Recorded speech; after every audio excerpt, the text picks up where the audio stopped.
Hello everyone. In this video, we are going to learn about a method of costing known as job costing. So job costing ये आपका method chapter number 31 जो FM component है वहां पर discussed है। तो फटाफट से शॉर्ट वीडियो के अंदर हम समझ लेते हैं what is basically job costing. So job costing is used in those industries where we get unique orders to make products, and these unique orders are all the orders that you will get to manufacture any kind of product. All these orders are going to be different from each other. For example, जैसे आपकी construction या engineering companies होती हैं जिनको कोई infrastructure project बनाने का contract आता है, तो इसमें कोई रोड, ब्रिज, बिल्डिंग वगैरह उनको बनानी है. So every road is different from other. Every bridge is going to be a bit different from the others. Every building that they are going to construct, they will be different from the earlier buildings. तो यहाँ पर आपका हर order, हर job जो है वो पिछले से अलग होगा. Similarly ship building industries, furniture making industries, जहां पर आप एक कस्टमाइज फर्नीचर बनाते हैं अपने कस्टमर की रिक्वेस्ट के हिसाब से, और repair and automobile garages where you basically manufacture और modify automobile cars as per the requirements of the customer. तो ये जो ऐसी इंडस्ट्रीज है जहां पर आपका एक पर्टिकुलर काम आप करते हैं, एक तरीके से एक कॉन्ट्रैक्ट आप ले रहे हैं, एक पर्टिकुलर ऑर्डर आप एक्सेप्ट कर रहे हैं और उससे आप एक्सिक्यूट करने की कोशिश कर रहे हैं. And here you want to find out कि what are the costs incurred in producing that particular product और in executing that particular contract. तो इसीलिए हम जॉब कॉस्टिंग यहां पर यूज करते हैं.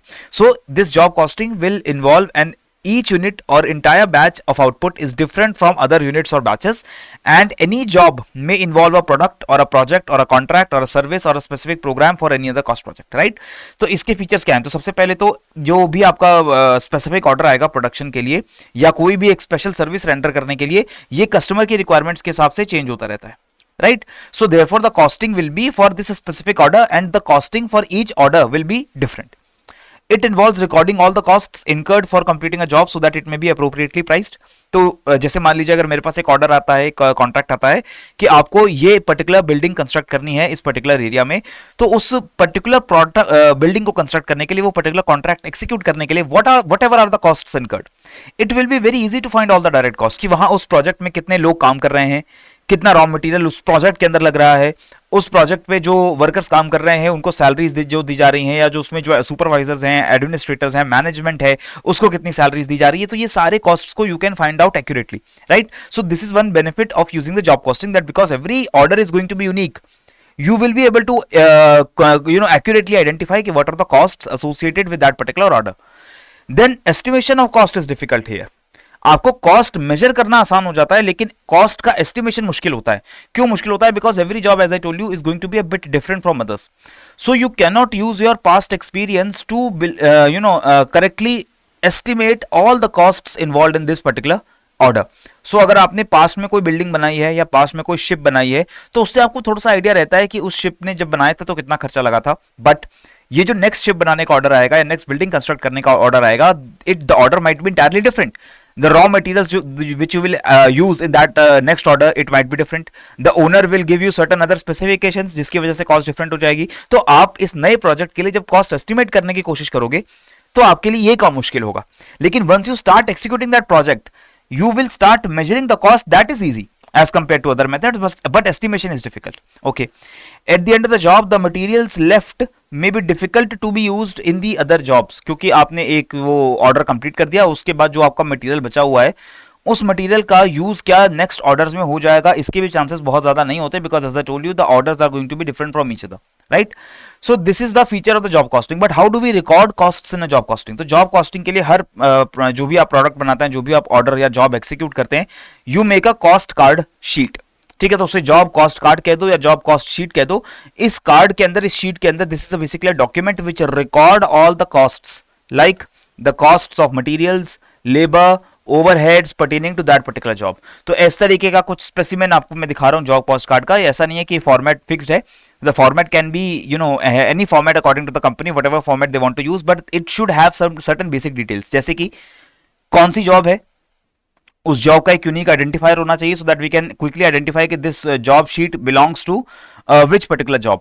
Then the start of the date, the date of the start and the date of the completion. So ये किस टाइम पीरियड की कॉस्ट है वो भी हमें पता होना चाहिए, तो वो स्टार्ट और एंड डेट भी लिखी होगी. और उसके बाद हमारे सारे मटेरियल का कॉस्ट कितना लगा है, लेबर का कॉस्ट कितना लगा है, with date, with amount, and with an order ID, कि आपको ये पता रहे कि ये जो ट्रांजैक्शन हुई थी, इतना मटेरियल यूज हुआ या इतना लेबर को ये सैलरी दी गई, तो ये उसकी सैलरी स्लिप का नंबर है। तो ये सारा डेट के साथ, रेट के साथ, अमाउंट आपका सबका रिकॉर्ड करते जाते हो। So basically you summarise all the cost, direct material, direct labour, direct overheads, all the cost you summarise here. And if there is any indirect cost, that is non manufacturing overhead, तो वो भी आप record करते हो और final आपकी cost निकल कर आ जाती है from and start date to end date. इस डेट से इस डेट के बीच में इतना कॉस्ट लगा है। So these cost cards can be prepared weekly और on a monthly basis, but usually it is done on a weekly basis. So this job card or cost card will basically provide the information to the management that how much cost is being incurred on that particular project, right?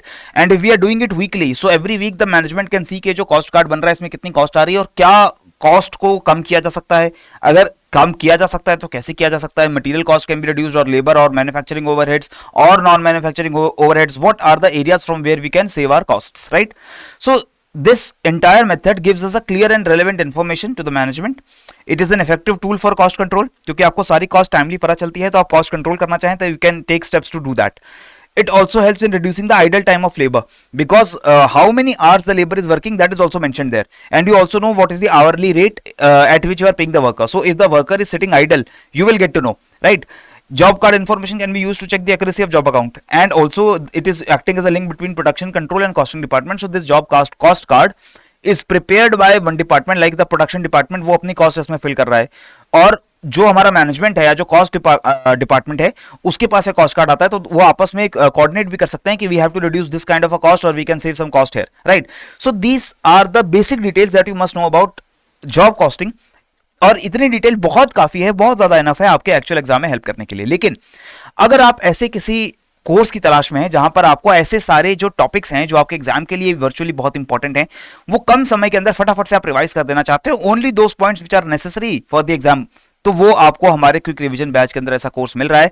In this batch we are going to give you 6 classes per subject, that is total 24 classes.